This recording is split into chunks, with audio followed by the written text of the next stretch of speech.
கிறிஸ்துவுக்குள் அன்பான சகோதர சகோதரிகளே, கர்த்தர் இன்று உங்களோடு பேச இருக்கும் வார்த்தை ஏசாயா 41 அதிகாரம் 10 நீ பயப்படாதே, நான் உன்னுடனே இருக்கிறேன். திகையாதே, நான் உன் தேவன். நான் உன்னை பலப்படுத்தி உனக்கு சகாயம் பண்ணுவேன்.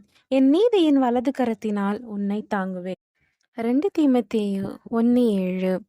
தேவன் நமக்கு பயமுள்ள ஆவியை கொடாமல் பலமும் அன்பும் தெளிந்த புத்தியுமுள்ள ஆவியையே கொடுத்திருக்கிறார்.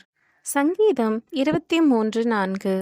நான் மரண இருளின் பள்ளத்தாக்கிலே நடந்தாலும் பொல்லாப்புக்கு பயப்படேன்.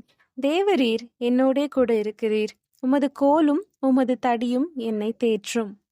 யோவான் 14:27. சமாதானத்தை உங்களுக்கு வைத்து போகிறேன், என்னுடைய சமாதானத்தையே உங்களுக்கு கொடுக்கிறேன். உலகம் கொடுக்கிற பிரகாரம் நான் உங்களுக்கு கொடுக்கிறதில்லை. உங்கள் இருதயம் கலங்காமலும் பயப்படாமலும் இருப்பதாக. யோசுவா 1:9.